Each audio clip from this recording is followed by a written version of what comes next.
Hello, everyone, and welcome to this webinar event on the impact of COVID-19 on refugee camps and on refugees.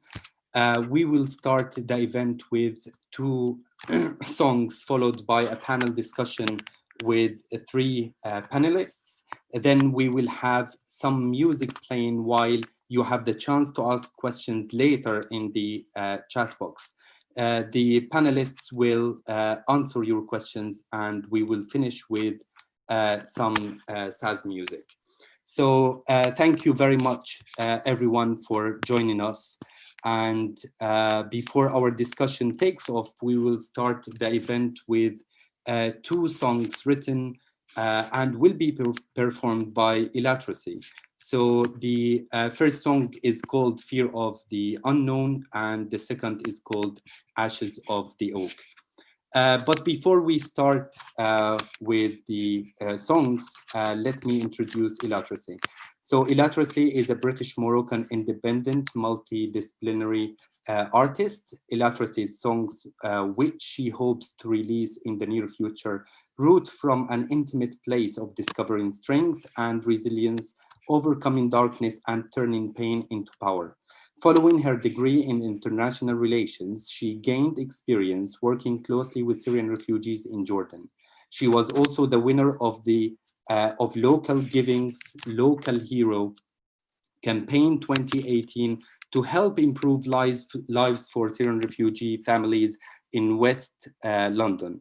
Ilatracy is currently reading MSc International Migration and Public Policy at the LSE. So the floor is yours, Ilatracy, now. Hi, hello, hey, all good? Sweet, thank you very much, Mohammed, firstly for inviting me to join this panel and event, and also for organising this much needed, important event. I'm a singer-songwriter, and this song is called Fear of the Unknown, and the main theme is, understanding each other and, how, it's very easy to hate, but it's also very easy to love. So I hope you enjoy it.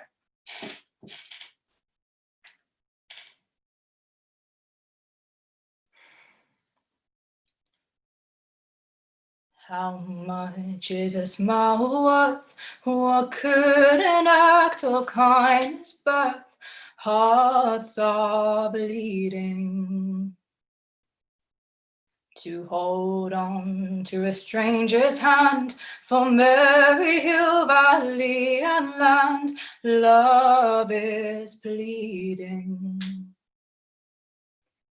Isn't there enough hate in the world for us to fuel it more?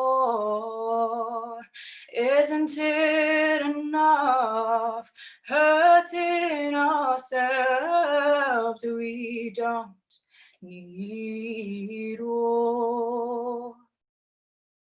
We don't cry for nothing. We all hide for nothing. We all fight for nothing.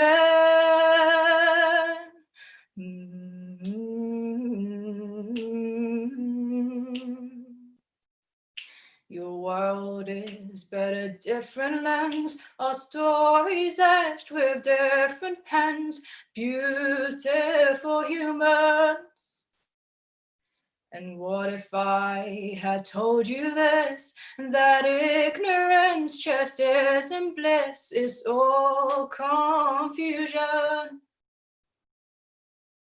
Isn't there enough hate in the world for us to fuel it more? Isn't it enough hurting ourselves? We don't need war.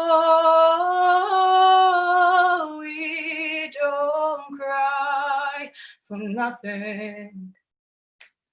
We all hide for nothing. We all fight for nothing.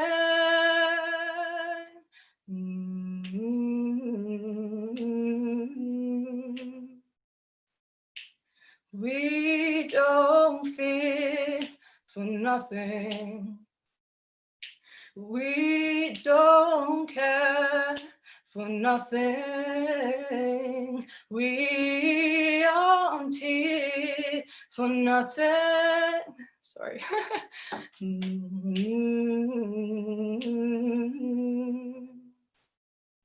What is the hay worth?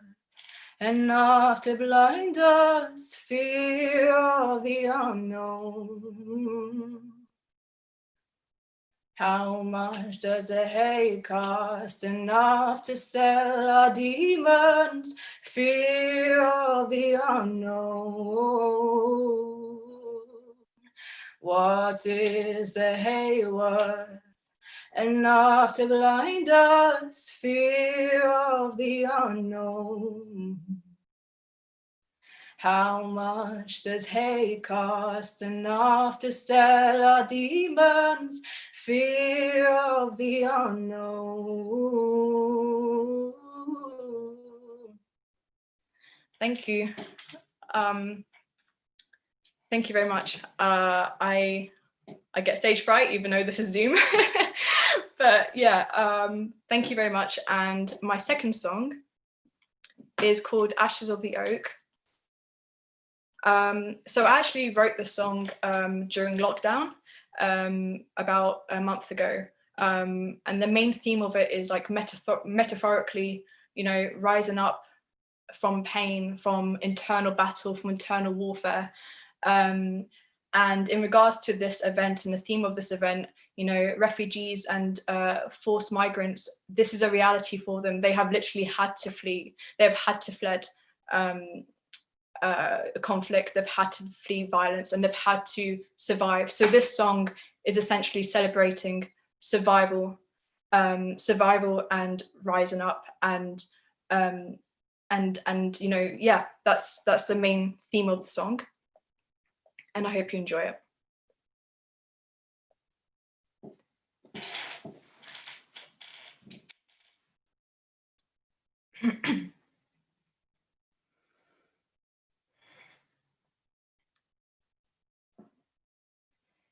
Inside was numb, heart was beating slow, back to square one.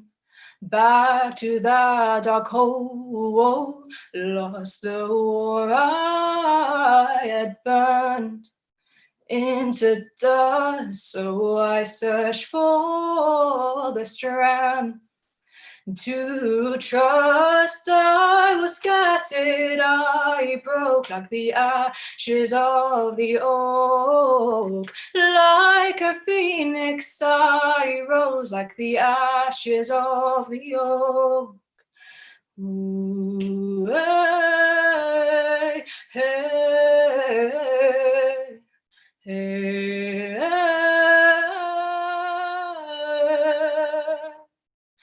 Left breathless, each day more reckless, felt my heart die, whilst I was still alive. Oh, lost the war I had burned into dust. So I searched for the strength to trust. I was scattered, I broke like the ashes of the oak. Like a phoenix, I rose like the ashes of the oak.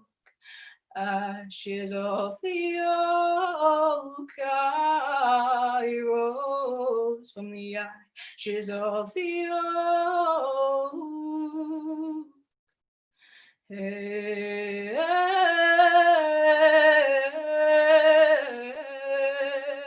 hey,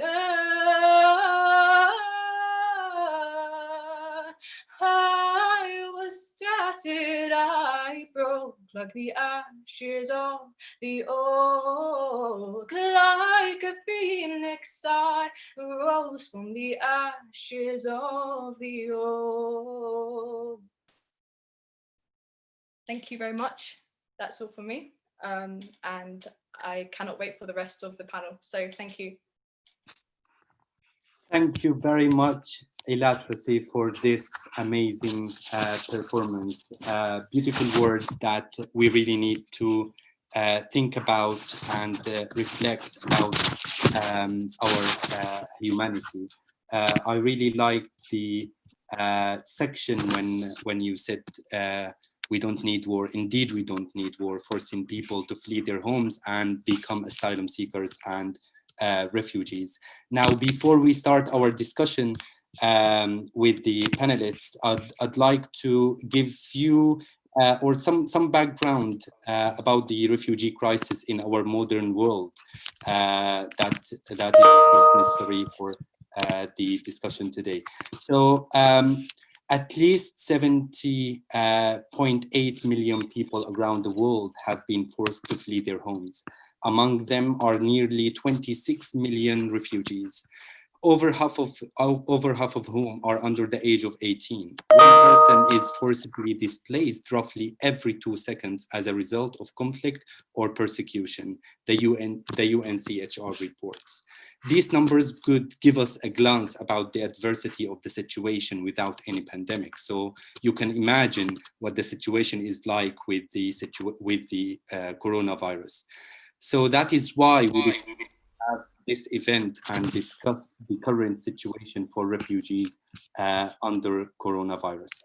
So to discuss how the coronavirus impacts refugees and asylum seekers, we are pleased to be joined in this panel discussion by 3 hardworking people and activists who are helping to tackle and minimize this impact. I will start by introducing the panelists, and our first panelist is Dr. Rubam Hassan.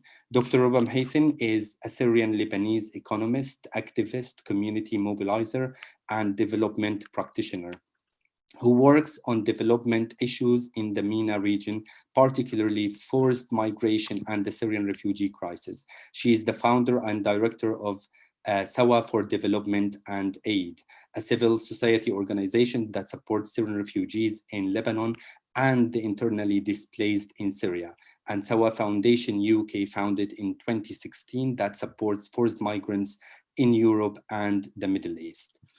And then our next speaker will be Ruhi Lauren Akhtar, works for Refugee Biryani and Bananas, a grassroots organization that was formed in response to the escalation of the refugee crisis in 2015, when a group of friends decided to provide 2,500 portions of biryani and bananas for all residents of the unofficial refugee camp in Dunkirk, northern France.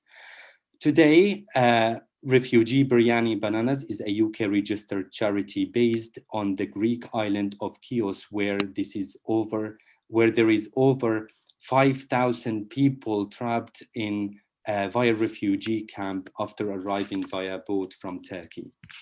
And then we also have Josie Norton, who from Choose Love, and so from starting by rallying friends around #Help Calais to collecting and delivering aid to France, Josie is now the co-founder and CEO of Help Refugees, a non-sister organization of Choose Love.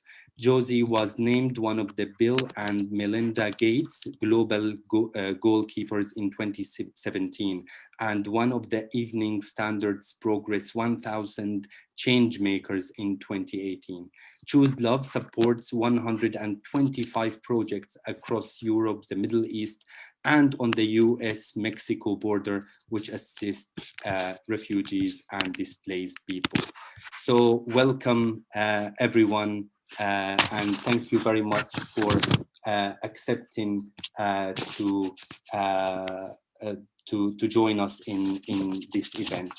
Let me please start this panel discussion with my first question to Dr. Ruba Mhaisin. So Ruba, what has it been like for you and your organization these last few months? And what things look like on the ground in Lebanon for refugees? Thank you, Muhammad, and thanks everyone. Very nice to be here with you all. Well, I mean, you know, it's been a tough few months for all of us, even those of us who are living in countries where everything is stable, let alone people who are living in refugee camps in countries, to start with, that have very weak infrastructure, very weak economies, and very weak governance systems. I will talk, for example, about Lebanon. In Lebanon, starting mid-March, there has been a confinement and you know, a state of emergency in the country. But refugees were even isolation for the Lebanese. The Syrian refugees were asked to stay in their camps. They were not allowed to leave their camps, except certain people from the refugees. They have to choose 2 or 3 people as a committee that can leave the camp to get things in for the refugees. When we talk about social isolation, of course, in refugee camps, this is almost non-existent. Between 7 and 13 people would live in what we call one room in our homes, which is the tent in the refugee camp. So it's very difficult for them to have physical distancing or isolation, especially for the elderly and the children. NGOs were not allowed, except very few NGOs, to get into the camps to deliver aid for refugees. Of course, children were out of education, but because of very low internet capabilities in the refugee camps, online education was not possible. Also because, as you know, if you want to do anything online, you need to have you know, a silent space around you where you can exist and focus. So in the tents, this is not possible.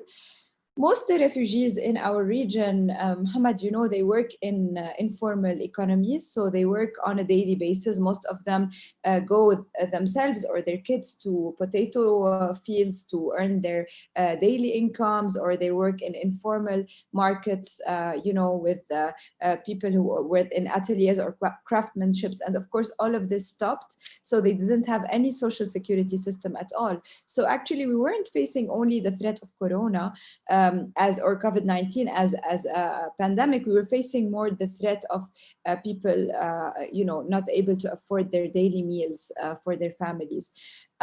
We always hear that there are not a lot of cases in the Middle East or in refugee camps, but let me remind everyone that there has no tests being done in the Middle East. There is no tests being done in refugee camps. It's a very critical condition where refugees are really scared of racism, xenophobia. There was a lot of cases where they were discriminated against. There was a case where one family sent their son to buy some Advil or Panadol from the pharmacy, and they were followed by people from the municipality who said, if you're buying Advil or Panadol, it means you have a fever. So they followed him back to his tent and they kicked the family out, not only of the tent, dismantle the tent and kick them out of the municipality. They are always in fear of being sent back home or deported or being discriminated against or isolated in difficult places. So, I mean, it was not a very easy overall few months, but I think I'll stop here and maybe continue later.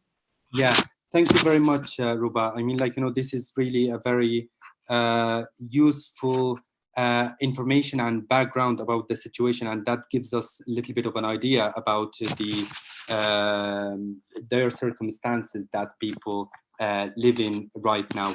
We will go back to you about more details, but let me take that from here to ask Ruhi about the situation in Greece. Can you tell us, please, Ruhi, more about the what has it been like for you and your organization in the last also few months in Greece, and what is the general situation in the refugee camps, as you are in Chios, right? Yes. Firstly, thank you for inviting me to speak today. I am on the Greek island of Chios, which is one of the Greek islands where boats arrive from Turkey. Since the lockdown, there hasn't been any boats arriving on the island.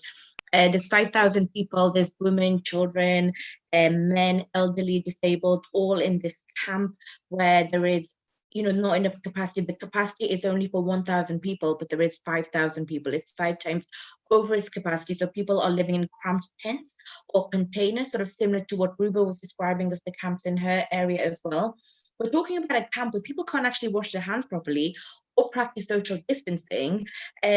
Coming into lockdown, the water supplies were cut for 3 days. There isn't enough running water or drinking water to begin with, but the water supplies were actually cut for 3 days that people were so desperate that they started digging wells in the ground to be able to supply their own water.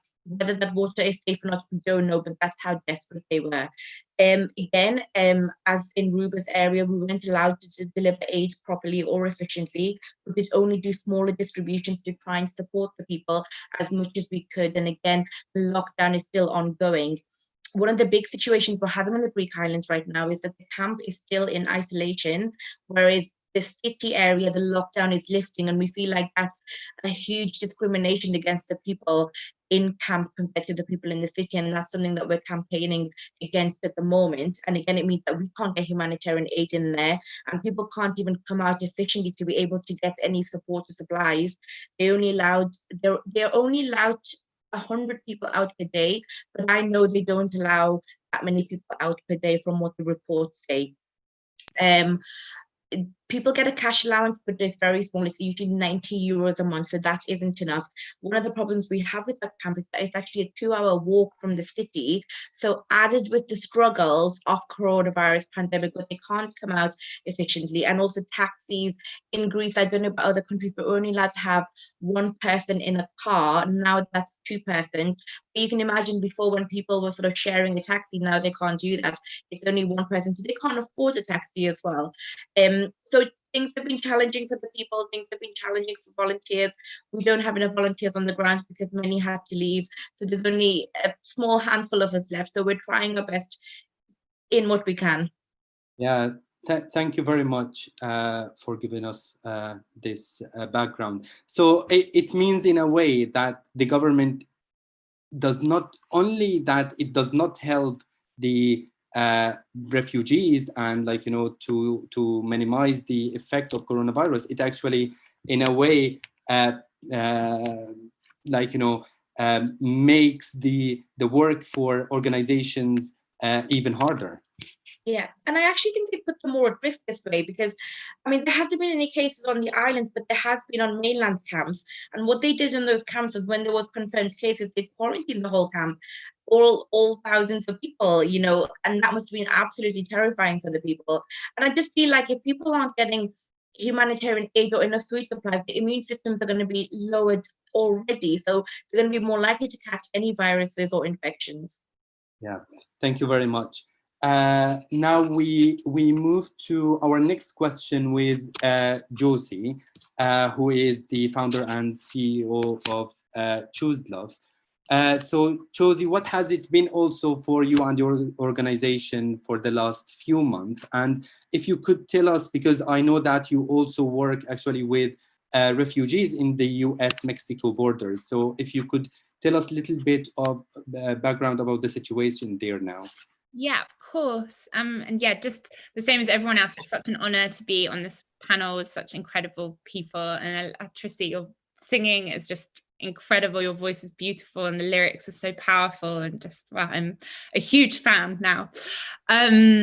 Yeah, so for us, we work in, we're currently funding in 12 countries, 120 different organizations, and they're all filling gaps that are being left by governments and sometimes INGOs as well. Some of those organizations are small, they're not even organizations, they're individuals who are cooking meals and distributing them, and some of them are larger organizations, and we're filling in gaps in their budget. So I think, as we kind of heard already, it's been an emergency everywhere, and then COVID has just added an extra layer. So for us as a funder, but we are kind of where we hope that we're more than a funder, we're kind of a partner, and we're trying to problem solve, and we're trying to build capacity and trying to raise awareness. We've kind of been working with all of our partners to adapt and be flexible. Everyone that grew out of 2015 refugee crisis is born out of a need to be fast and flexible. So it's been inspiring to work with everyone. A lot of our partners who are community centres or safe spaces for women, they've had to shut their centres, but it's still really important that some form of service is able to continue. So there's been a lot of trying to do things virtually, but like Ruba said, it's really complicated if you're in a tent to be able to have a really personal, important conversation on your phone. So it doesn't always work that well. The kind of the organizations who are doing the food, who are doing the wash and hygiene, who are doing the tent distribution, who are doing the pallet distribution, who are doing the hygiene item distribution, they obviously, it's really important that they're able to continue their work. So we've been doing a huge amount of procurement of PPE. A lot of these organizations are working on, most of the international volunteers went home. We always try and work with organizations that don't rely on international volunteers, but sometimes there is no other option. So there's skeleton crews. People are doing, half the team are isolating, half the team are working, and they're swapping around. We've been having to procure extra items of hygiene items and clothes and all of those kind of things, because people aren't able to access their cash. They're not able to get to any kind of store to use their cash allowance, as we've also just heard. Trying to prevent an outbreak has been a really huge thing. So again, we've been working with partners to install more water points, make sure there's more access to clean water, big procurement of soap, of sanitizer, funding of masks, also funding projects where communities have been making masks, and then those are being distributed, and then a real big increase into our funding of medical partners and trying to help them build capacity. Because again, in all of these camps, everyone, it's so over capacity. Moria camp, for example, on Lesbos is 20,000, around 20,000 people with a capacity of 3,200. It's one person, one tap for every 1,300 people. So it's hugely over capacity. If an outbreak happens, it's going to spread so quickly. So we need to support doctors and medical services, because they don't have, the local hospital wouldn't be able to respond, and there aren't enough medical organizations. So we've been funding a lot of medical, and that's the same all along the route in France, in the Balkans, in Greece, in Lebanon, in Turkey, at the US-Mexican border as well. The US-Mexican border is we've only been working there for about a year, but interestingly, just like everywhere else that we work, it is grassroots civil society organizations who are doing the work that governments and large aid organizations should be, which is why we are there. So we're seeing exactly the same thing. We're seeing people not having access to medical care, not being able to isolate. The aid organizations that were there have pulled out, the funding has pulled out. A real need for masks, a need for PPE, and then just a real need for awareness raising. And I think as well, a kind of scary pattern that we're seeing everywhere is COVID being used as an excuse to take the rights away from refugees and displaced people. And I think it's really important that we really note down everything that's happening, so that we can hold governments and institutions to account when this is over, or as things change, to make sure that doesn't stay as permanent. Yeah, thank you very much. This is really very detailed response. So thank you very much. I'll actually go back to you, because I have a question designed specifically for you, Josie, about the role of NGOs when governments fail in their, let's say, duties to help migrants and refugees. But I'll go back now to Ruba. Ruba, the World Health Organization published in the Lancet, actually at the beginning of the coronavirus pandemic, the effects of COVID-19 on refugees and migrants, and the need to include them in pandemic response and readiness, as stated in their paper. So to what extent do you see that refugees are actually included in the pandemic response in Lebanon, taking into account that, of course, Lebanon has also a shortage in terms of different resources for their own citizens? Yes, thank you, Mohammed, for the question. Josie, I love your shirt. Choose love. It's really nice. I think it's from your shop, right?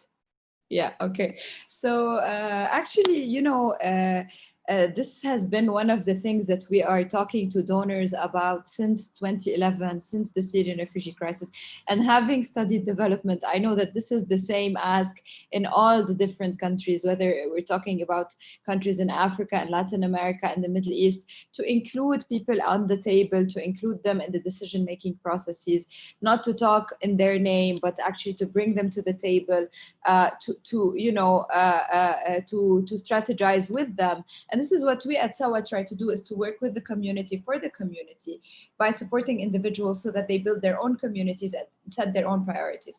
To what extent is this happening in Lebanon? It's not happening at all. First of all, starting last year, we have, or like even a year and a half ago, the Lebanese government has been blaming Syrian refugees for every single failure. For those of you who are looking at what's happening in the Middle East, in Syria, in Lebanon, there is very, very high inflation. People aren't able to get money out of their bank accounts. The situation is really difficult. Today, 70% of the Lebanese population needs a food basket. And it's a country of 4.5 million, hosting 2 million Syrian refugees, 800,000 Palestinian refugees. I don't know how many migrant workers from other nationalities. So the situation is really difficult. There's a huge strain. And at the same time, the government institutions are not collaborating. In fact, they use their anti-refugee speech to justify their failures. And the refugee issues, gender issues, all of these issues are the first to go under the table. Not only with the government of Lebanon, even with our donors, for example, a lot of them are saying this is now a humanitarian crisis. So, for example, we need to put all other programming to the background. One of those programming can be sexual and reproductive health. For example, how are women in the refugee camps gonna fare without hygiene kits, female hygiene kits? For example, sexual and gender-based violence programming. Okay, it's true, people are in need of livelihoods, but we cannot understand that in such a pandemic, actually, sexual and gender-based violence increases because people are stuck in the same homes, resources are less. For example, community projects are no longer on the map, whereas the people in the community are saying we need community projects, we need livelihood projects, because when there are no resources in the community, tensions arise that didn't exist previously or that existed but were dormant. So unfortunately, we are doing our best as local organizations to always include people in the decision making and in setting the priority. But today, everyone is saying we need cash, we need money for the rent, we need food, and we need livelihood projects so that we keep on supporting our families. In Lebanon alone, and I'm not going to talk about inside Syria because it's the same inside Syria across the board in northeast, northwest, but especially in government of Syria areas. But in Lebanon as well, we have seen in the last months a very high increase in suicide rates, especially amongst males that are heading their households because simply they cannot provide for their families. Are these families being asked about what they want or asked to be in decision-making process? As usual, not. So actually, I have we will talk a little bit more about the mental health well-being and also the psychological well-being for refugees later. But yes, I hear exactly what you're saying, Ruba, about the domestic violence issue, which is actually a very important one. Even the World Health Organization published actually something about how the coronavirus impact will contribute to the increase of domestic violence in countries that are considered protected by the constitution and by the law. So I can imagine where the legal rights for refugees is kind of that they are deprived of their legal rights. So the domestic violence might be even worse in these contexts. Ruhi, just a question about now, I was wondering if actually refugees now are still crossing to Greece from Turkey. On the island I'm volunteering in, there hasn't been any boats, but there has been on the other islands. This month there has been 35, which isn't as many as there usually is. The coronavirus has suspended some of that. However, I don't know if you know, but there's been reports that boats have actually arrived in the Greek islands, but they've actually been sent back, which is a huge violation of human rights. They should be allowed to seek asylum here. And there was actually a boat in Chios where people saw the boat arriving, and I can't remember how many people there was, but we knew the number. And when people asked the port police later, what happened to this boat? Where are the people? They said there was no boat. And a similar boat on the Turkey side was found with the same amount of people. So that's happening as well. Yeah. So the World Health Organization highlights that refugees and migrants, and I'm referring to the World Health Organization here because it is an international organization that is, so I just want to see if their recommendations are actually taken into consideration in different contexts. So that's why I'm referring to them every now and then. So they highlight that refugees and migrants are at increased risk of contracting diseases, including COVID-19, because they typically live in overcrowded conditions without the means to follow basic public health measures. So, Rohi, what is the role of the UNCHR and the EU or Greek government in ensuring a proper response to this? People should have enough sanitation to begin with. They should have enough running water to begin with to be able to wash their hands. They should be provided with soap and PPE, which they're not, which, grassroots organizations and organizations like Choose Love are helping to fund that. So it's not adequate. Another thing to mention is, as Ruba was saying, mental health issues are on the rise. One of the main issues is that asylum services have been suspended. They've only restarted again recently. And with the changing laws, the government's not doing enough to support the people during this crisis. I mean, their effect on the mainland was to quarantine everybody rather than, support them in a better way. It's just dire, absolutely dire. And if coronavirus was to come into these camps, it would be absolutely spreading like wildfire, which is a huge worry for all of us. Yeah, thank you. I think also a lack of information. I mean, we've tried our best to give out leaflets in the different languages, but again, as Ruba was saying, working with the community, and what our organization does is we work with the community and find out from themselves what the needs are and involve them in the decision-making process and the aid distribution process. So really, the government should be working with the people we're supporting, but they have very little information actually on what should be done. Yeah, actually, we will elaborate more on the issue of languages and communication between government and between minority groups later, since this is also my study and research interests. So, Josie, the ability to access healthcare services in humanitarian settings is usually compromised and also affected by shortages of medicine, lack of healthcare facilities, etc. So from your work with refugees here in the UK, in Europe, US, and the MENA region, do you think that NGOs could actually cover all the essential needs to respond to this pandemic? Since you actually talked about the role of NGOs and the governments. So where is the line? Does do the NGOs actually replace the work of governments? It's everywhere that we work, it's just, you're filling a small bit of a gap, but you are never completely filling the gap, nor should you ever be filling the gap. And the grassroots organizations that we fund, they are trying their best, but they're not providing the standards of a national service, and they should not be. That absolutely governments should be doing that, and often this is a rights-based issue. It's they aren't given the right to be able to access these services. A lot of what we do in the UK is support individuals who are here and in accommodation kind of services, but they don't have access to the NHS, and they're reliant on food banks, which is absolutely crazy. The same in Greece. We're actually finding that we are funding organizations who are then funding that actual Greek medical infrastructure. And that should be the EU doing that. That shouldn't be an organization who is reliant on individuals at home who are donating £5, $10. I think for us as an organization, it feels really important that while we are funding this gap filling work, that we are doing advocacy and that we are saying it's not okay that we're doing it, because otherwise we're just being part of the problem. But we often come into this moral dilemma where you say, no, we shouldn't be doing it.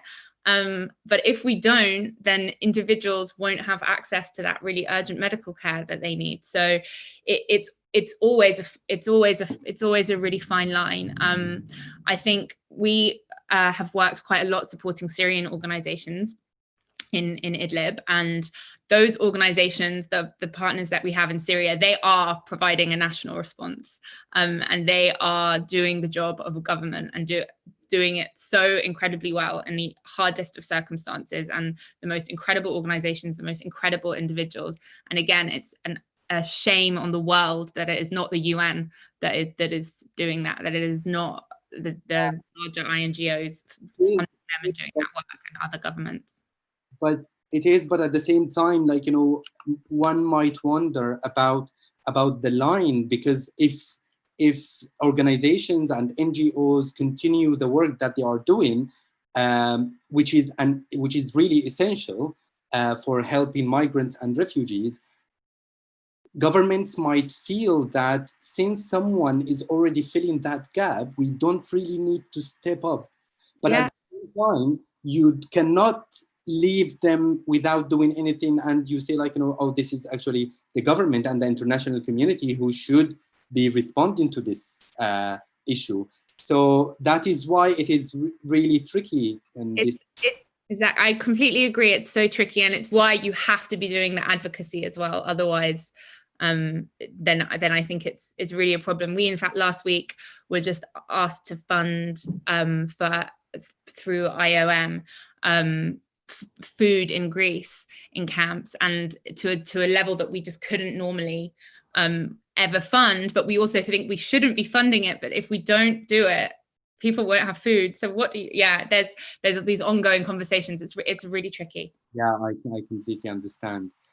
So taking from this point to Ruba, I'd like to ask you about the education situation now in the refugee camps, because like a lot of people are actually out of education, out of their schools, and the pandemic now, like with many schools, universities, educational institutions, not only in Lebanon, across the world, that have been closed because of coronavirus. So how is that affecting refugees? And do you have, as in, like, you know, Sawa, do you have any current programs that is running to deliver any education? So thanks for your question. Actually, as I mentioned previously, it's very difficult to have internet access in the camps. People usually have SIM cards that are specific WhatsApp SIM cards, which means that they have specific gigabytes that they can use on WhatsApp specifically, which is cheap, which they can use to, for example, talk to their families in Syria or in Europe and talk to each other. But it's very difficult to have the kind of internet you need to actually run an educational program. And even if you provide that, will you have enough electricity in these tents to charge these mobile devices, these computers? And even then, would you have these computers? Even if you have the computers, I mean, it's very easy, and especially people in the tech world, they like the idea of the solution sometimes. Like when the refugee crisis started, there was all these iPads being distributed in refugee camps, like replacing offline education with online education in the camps. But what they don't know is that people need the teacher. They need someone, even if there is a device, they need someone to walk them through it.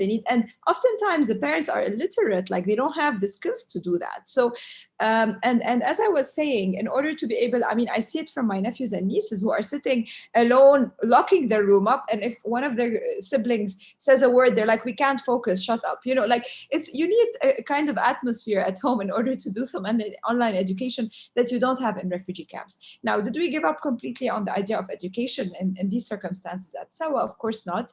what our teachers, which by the way, our teachers are also people from the refugee camps, so they are they know all the conditions in which the kids are operating. And so what they are doing is now they are preparing weekly sheets for each subject, and they are delivering it into every tent that has a child. And then they are doing on WhatsApp videos, simple videos, to explain this worksheet. Then the children are filling this worksheets along with the help with their parents. Even the parents are telling us we're Googling things with our kids, like trying to understand, and if they have questions, they can send voice messages to the teacher.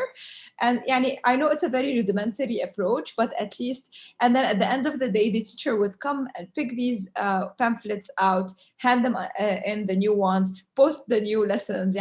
It's some way of creating like Moodle or like, these kind of things that we use at universities, but in a very rudimentary way on WhatsApp groups. So this is what and we are supplementing them with some internet, like some 3G or 4G, like just to be able to. Is this sustainable? No. But anyway, what kind of education has been sustainable for the refugees? And we often talk about education. We think about the little kids at school, but let me tell you, the situation of the youth is so terrible. To start with, most of the youth are out of schools. Now, not only the youth are out of schools, they are left with no money. They are stuck in one place with all their family. They cannot, get married or express themselves in terms of love. They cannot think of their future. They cannot dream. They will never go to university. Maybe the potato field was something they looked forward to, like as if like going out and doing something. Even then, they lost their income. So, when we think about education, we shouldn't stop our minds at age 13 or 14. Maybe you can count on less than 2 hands the number of Syrians in the last years that have graduated with their baccalaureate and joined universities from refugee camps. It's really like a very sad situation overall. So we are doing the best we can, but we need to find more structural ways to support. And we need to, like, where is Facebook? Where is Google? Google said a few years ago, we're going to come with the parachutes and, internet's going to be everywhere in the camps. Okay, where are you? This is the right time to do it, So I think we also need to reach out to these big tech companies that keep talking about their CSR programs and tell us, please, show us now what you were talking about. Yeah, very much. But I agree with you. Like, this is. What? Tell me about one time when, the education for refugees has been sustainable, for a long time. So I think this is really a very innovative way, and I think it's a good way to deliver, especially in these special times.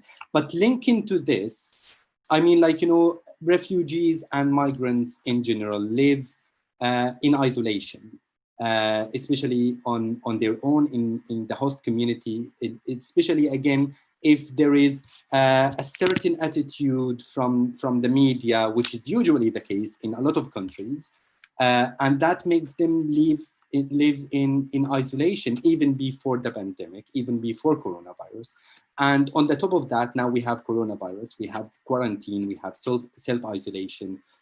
People do not, let's say, they might actually even look at, as you said, with the example of the kid who wanted to go and buy some medicine.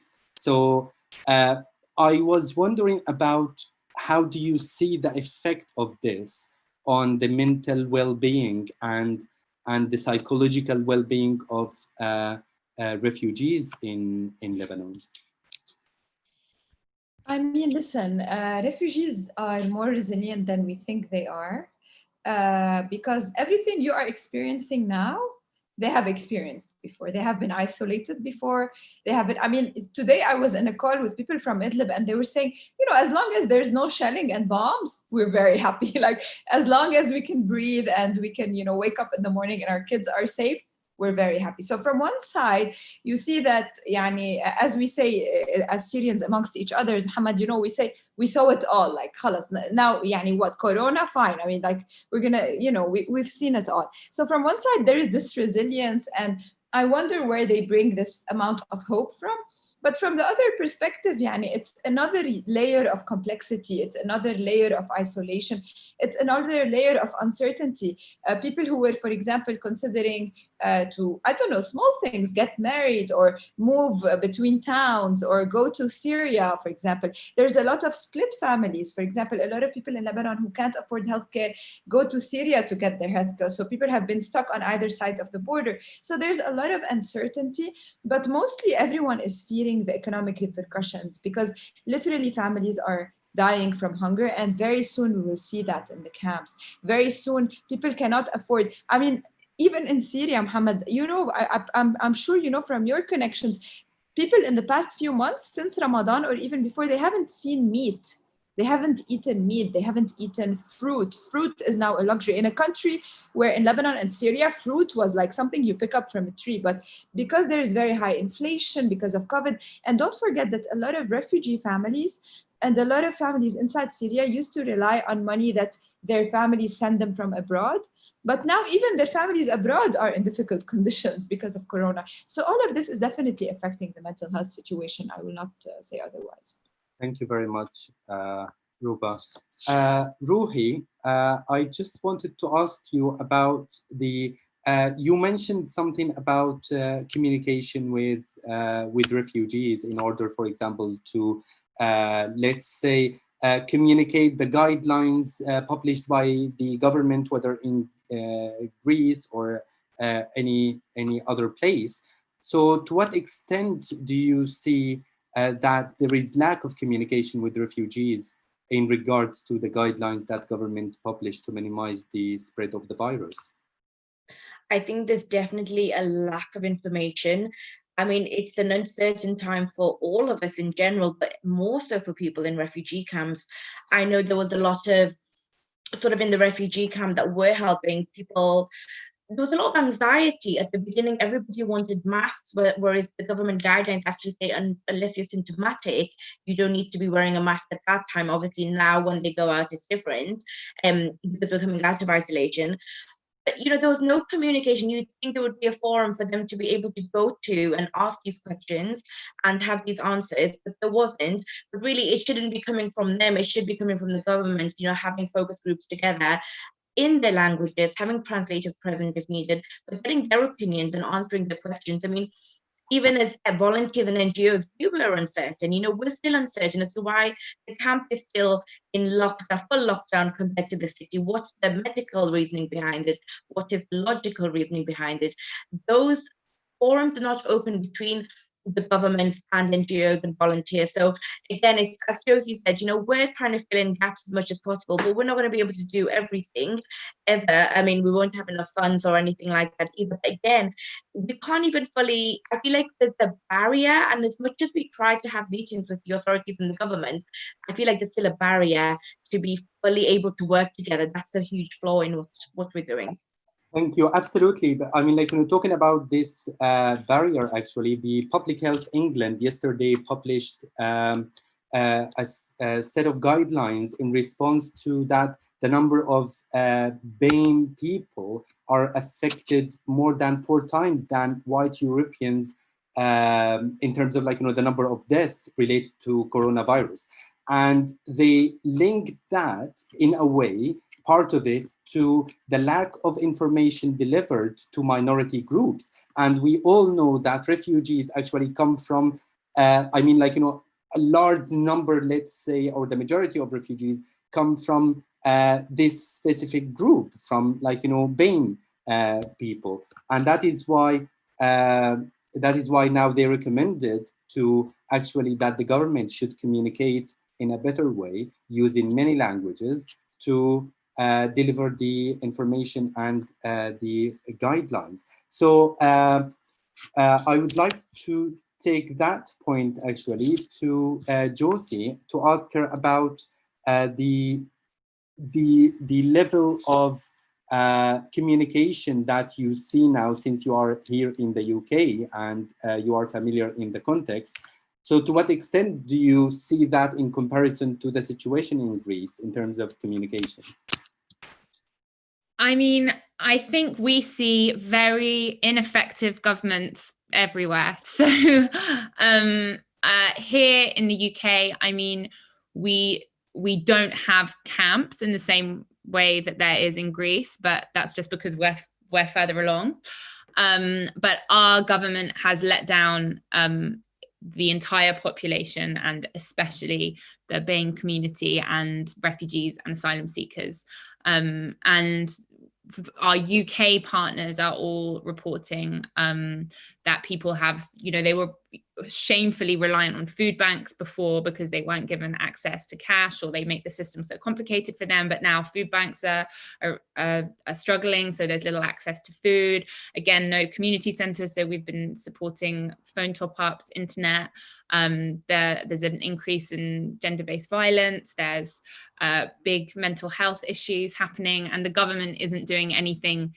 It isn't giving clear messaging just to the general population, let alone specialized messaging in people's languages, taking into account the trauma that they're already suffering. I think the lockdown itself is very traumatic for a lot of people. Dorothy, we have been talking about what governments, NGOs, what people should do in order to help refugees and migrants especially in these times. But we have seen examples where actually refugees themselves were effective in the fight against coronavirus. So could you tell us a little bit, just tiny bit before we show the video of Hassan, about Hassan? Yes. So Hassan Akkad is a very dear friend of mine who I first met five years ago on the news.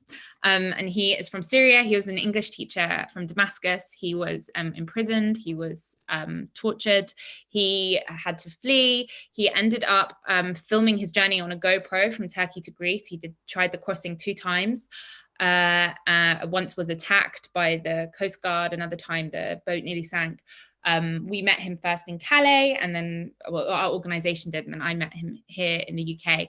And the filming that he did on his GoPro ended up becoming a documentary called Exodus. It won a BAFTA. He's an incredible human being. And then when COVID broke out, he sent me a text saying, I want to volunteer. I want to help. And he ended up working in a COVID ward, cleaning the ward at his local hospital, and just the ultimate hero, really, truly on the front lines. And he took a selfie of himself in his PPE, and it went totally viral, and he was on all the news channels. And then our government said that they weren't going to give leave to remain to frontline workers who lost their lives to coronavirus.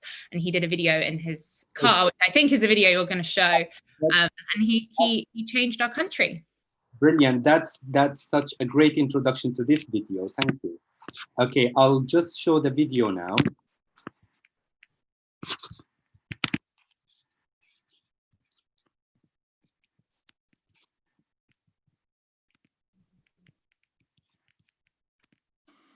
Boris. Hello, Mr. Prime Minister. My name is Hassan Akkad, and I am proudly working as a cleaner in a hospital 10 miles away from the hospital which you were in. I joined around the same time, actually, because I wanted to help this nation overcome this pandemic. I've been really enjoying the clapping that you and your fellow ministers in the government do every week. Today, however, I felt betrayed, stabbed in the back. I felt shocked to find out that your government decided to exclude myself and my colleagues who work as cleaners and porters and social care workers who are, we're all on minimum wage. You've decided to exclude us from the bereavement scheme. So if I die fighting coronavirus, my partner isn't allowed an indefinite leave to remain. This is your way of saying thank you to us. Now, I'm sending you this message hoping that you will reconsider. Because I did see a humble Boris after you were discharged from hospital. I saw a different Boris.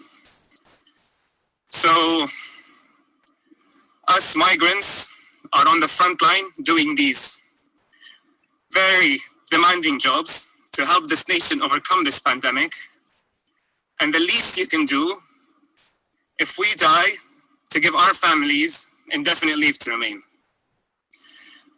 Please reconsider, and I hope to hear back from you. Thank you. So that was the message from Hassan. Josie, could you tell us what happened later? Later that day, the government U-turned on their announcement and they granted that they would include these communities in the leave to remain bereavement scheme. And he was on the front page of all the newspapers, and he went on TV and he changed the heart of Piers Morgan, who's like very traditionally right wing, and people, I've been socially distanced walking down the street with Hassan, and people are like thanking him in the street. And yeah, he's an incredible human being, but also, you know, he's just like all the other incredible human beings, and being the face of just humanity.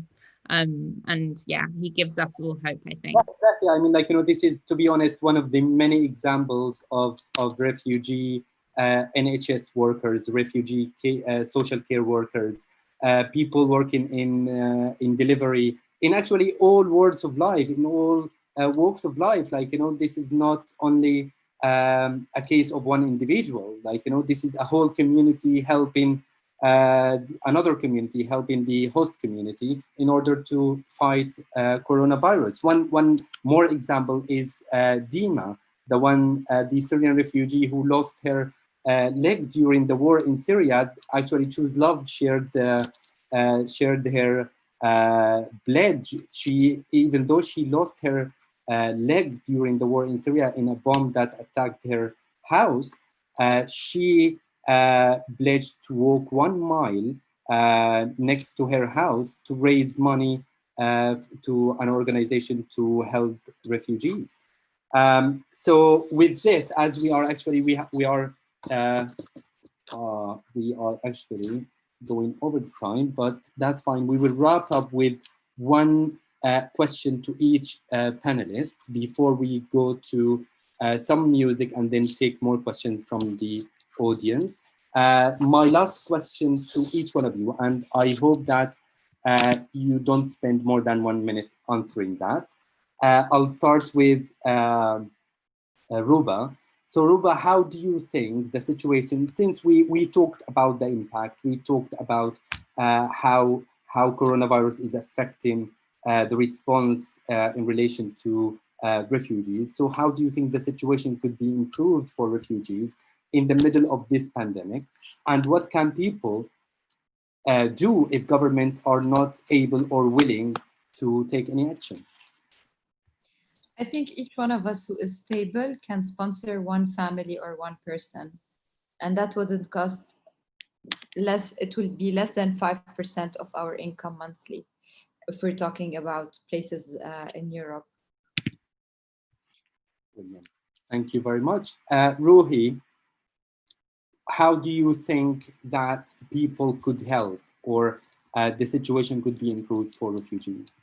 I think what I would say is now more than ever, we need to show a unified front, even if it means donating £5 or £1 even, and not only take care of those who are close to you, near and dear to you, like my family in the UK, but look further afield, help those in refugee camps or in poverty-stricken countries like Bangladesh and Pakistan as well. That's what I would say. And just open the communication between the governments, volunteers, NGOs, and the people we are supporting as well. Brilliant. Thank you very much. Josie, what about you? How do you think people and we could help? Yeah, I think the same. If you can donate, I think volunteer if you can, have conversations with friends and family and ask them to do the same. And yeah, just like be part of that movement, and tweet and write to your Congress people and MPs and tell them that we need to care. Exactly. Thank you very much. Yeah, I think, like, you know, sharing awareness and spreading the word in order to lobby the MPs is very important. Now, if I may ask all the speakers here, except Mustafa, to close down your cameras and also your mics. So Mustafa will play on the Saz. Is it the Saz, Mustafa? Yeah. Yeah, so Mustafa will play on the Saz while you viewers, if you would like to ask the panelists any question, so on the YouTube chat box, you could post your question, and after the after Mustafa plays, we will take your questions.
Thanks so much. Thank you very much, Mustafa. That was really very beautiful. So we were with Mustafa. Mustafa is actually my friend, and he was my colleague at the college in Aleppo. So Mustafa is a musician who is based in, is it Magdeburg? Magdeburg, yeah. Magdeburg. Okay, in Germany. Originally from northeast Syria, Mustafa has been playing the Saz to international audiences since 2003. To listen to some of Mustafa's work, please see his Instagram account, Mustafa _Hamid.85. And also if you want also to follow the work of Illiteracy, so that is Illiteracy Official, also on Instagram. So actually we have some questions here on the YouTube. So, okay.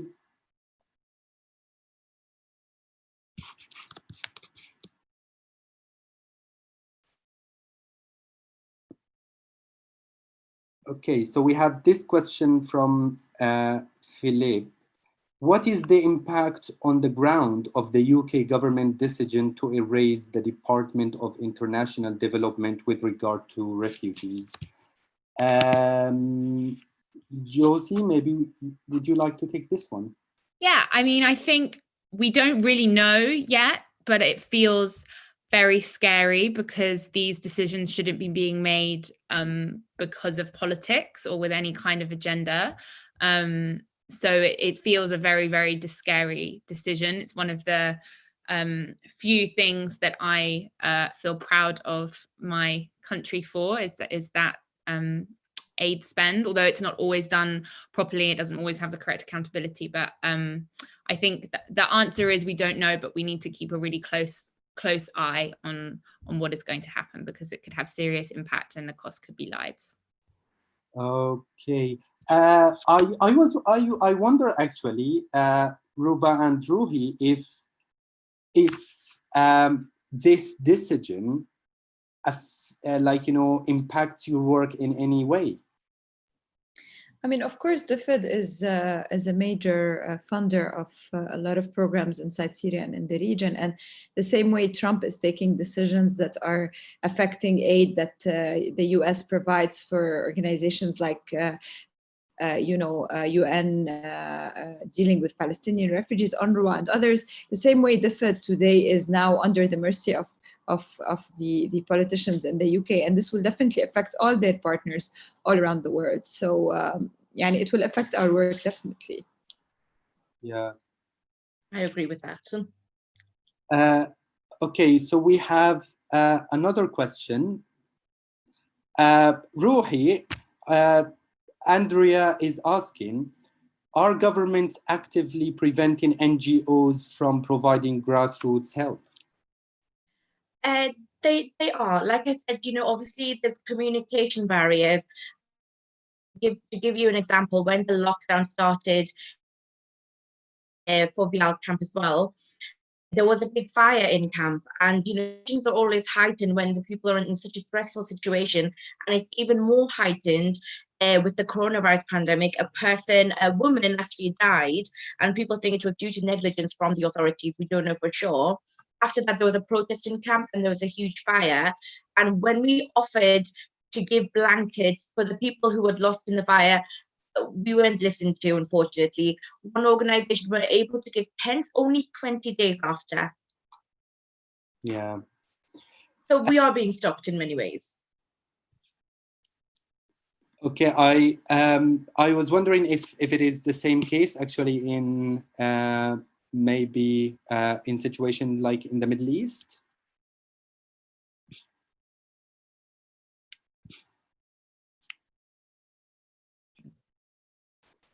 Okay, yeah. I know that for a lot of our partners, I think in all along the route in the Middle East, in Europe, in the Balkans, they're making all the bureaucracy for organizations more and more and more and more, and they make things complicated, and they make all these hoops that everyone has to jump through. I'm sure Ruba can talk more about Lebanon, but I know that organizations in Turkey have had to not be in their offices, and they threaten fines, and it's the hostile environment is not just for those people who have been forced to flee their homes. They're making it be for humanitarian organizations as well. Okay, thank you very much. I think that's it actually in terms of questions. So we have, I think, like, this is actually a question that is answered, that could be answered, like, in individually, but not maybe here. It's about the percentage of money raised, how it gets spent on refugees compared to staff salaries. I think these decisions are made on individual cases by organizations. So I think before we end, we'll just have Mustafa will play a couple of more musicals. I think one is called Hope, and the other one is something maybe related to Fairuz songs. Yep. Is that correct, Mustafa? Yep.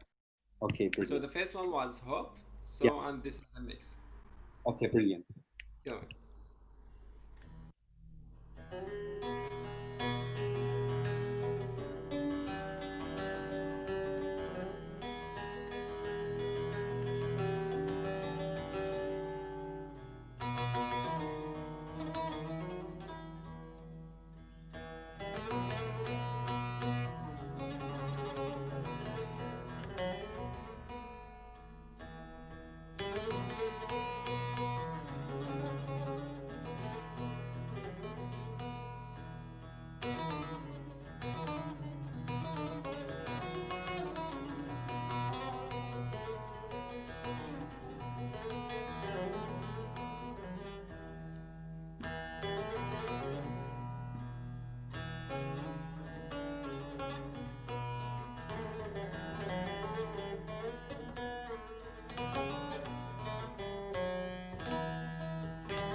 Thank you very much, Mustafa. I must give you a virtual applause.